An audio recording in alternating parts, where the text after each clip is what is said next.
Terapi stem cell bisa menjadi salah satu solusi dan jawaban bagi banyak orang yang membutuhkan pemulihan dari ragam penyakit seperti talasemia, perbaikan jaringan gigi, leukemia, dan penyakit degeneratif lainnya. Namun, mahalnya biaya stem cell juga menjadi pertanyaan publik. Simak penjelasan Presidir PT Bifarma Adiluhung Kalbe Regenik, Dr. Sandi Klintang M. Biomed. Menurut saya, pabrik stem cell yang terbaik ya adalah ciptaan Tuhan. Di mana pabriknya itu? Bu Aisyah tahu nggak? Oh, tidak. Ada di rahim ibu. Oh, rahim ibu. Ya, jadi kita sebenarnya pabrik stem cell buatan manusia itu memimikri atau meniru pabrik yang ada di rahim ibu. Kenapa? Karena itulah stem cell sejati. Ada 3 hal menurut saya yang membuat stem cell yang ada di dalam tubuh kita ini rusak. Yang pertama, kurang olahraga. Ya, kebanyakan duduk, tidak berdiri atau berjalan. Yang kedua adalah pola makan yang tidak baik. Ya, banyak makanan-makanan junk food.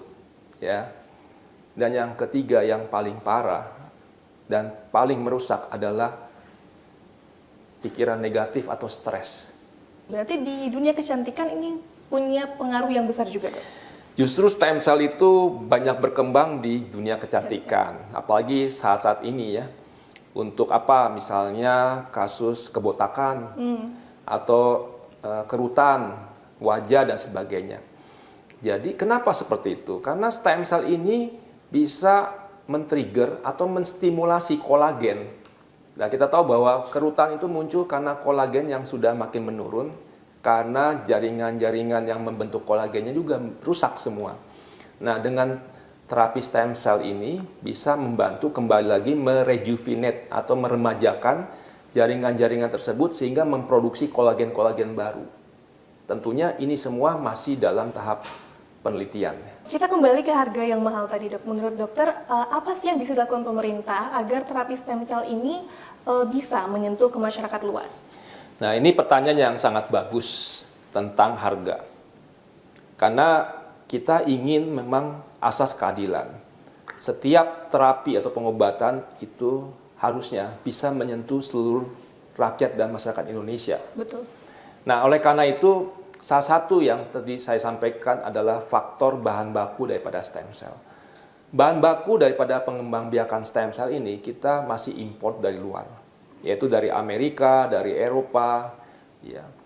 Nah, tentunya semua bahan baku ini masuknya ke Singapura, dan dari Singapura barulah disebar ke negara-negara tetangga, termasuk Indonesia. Nah, inilah yang membuat rantai distribusinya sangat panjang, yang membuat harga jadi lebih tinggi atau mahal. Pesan dokter untuk masyarakat awam yang seperti tadi tertarik untuk stem cell agar tidak mudah tertipu dan bisa apa saja yang harus diperhatikan oleh masyarakat awam sebelum menjalani terapi stem cell, Dok, dan juga harapannya. Ya, kembali lagi untuk masyarakat awam, tentunya mereka yang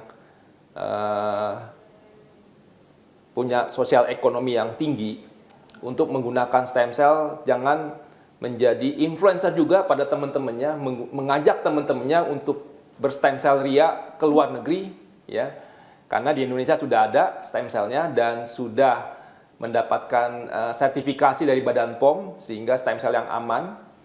Dan kemudian yang kedua adalah gunakanlah stem cell dalam negeri dan menjadikan stem cell menjadi tuan rumah di negeri sendiri.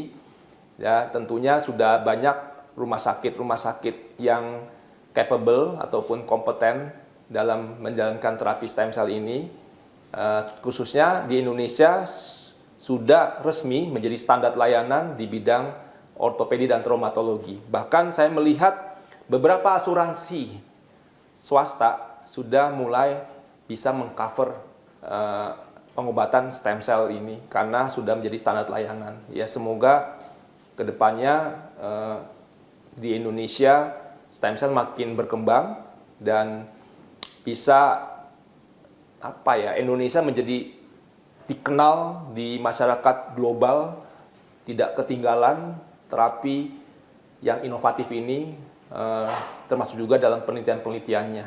Ya. Oke dok, terima kasih banyak dok. Kita belajar banyak soal stem cell hari ini. Semoga informasi ini juga bermanfaat untuk masyarakat luas dan juga untuk sahabat Kompas TV. Terima kasih dokter Ya, Sandi sudah sama-sama. bersedia berbincang-bincang bersama kita di Kompas TV. Terima kasih Bu.